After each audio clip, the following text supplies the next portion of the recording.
what the 5-10 year on-out plan is with the Birmingham Park, with the Birmingham Park plan. And as most of you probably know, we're having an Earth Day out there this Saturday from I think 10 to 3.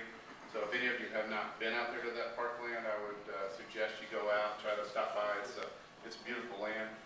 I can't tell you right now what the, we've got a Parks Committee, we've got a Parks Director, and they are looking at all the different options and resources that we may have. So, I mean, personally, from what I hear from a lot of people, we want to have park space as soon as possible. And I do know that the council and myself, that's one of our biggest goals that we've got. We want to get some developed parkland. So, but I can't. Is that based on the surveys, on what kind of park it is, or a small park? Yeah. It will be, and that's part of the reason for the survey. We want to hear what the overall citizens want, or what kind of parks they want. So, my guess is, and what I envision is probably as a mixed type use park. With that much land, I mean, obviously we need soccer fields and lacrosse and football fields and basketball for our kids, organized sport. But there's also a lot of land out there that the topography won't go for that.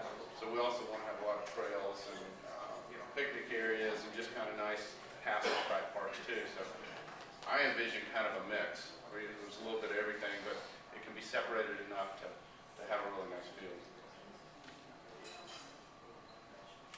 Been seeing the press releases for the various events that have been happening lately, and they're great and information's great, but they seem to be the day of. Is there a way to get those a little more in advance? Sure. I'll look into that as well as getting some of the bidding stuff on there too. We're real fortunate, and I think I've only heard positive things with Jason Wright, who's our communications guy now. Most of you probably know him. He used to be with Appen Newspapers, and it's really worked out good because he came from a press background, but the other neat thing, he's also young enough that he's into all new technology and all that. He's really jumped in there and done a really good job. So I think most people have seen much more activity from the communications part, and I'll certainly mention that to him. I think, Terry, did you have something? No, I was just making sure. Okay. Sorry over there. Okay. Hi, Joe. Do you know the current situation on Birmingham Highway that at one time it was considered to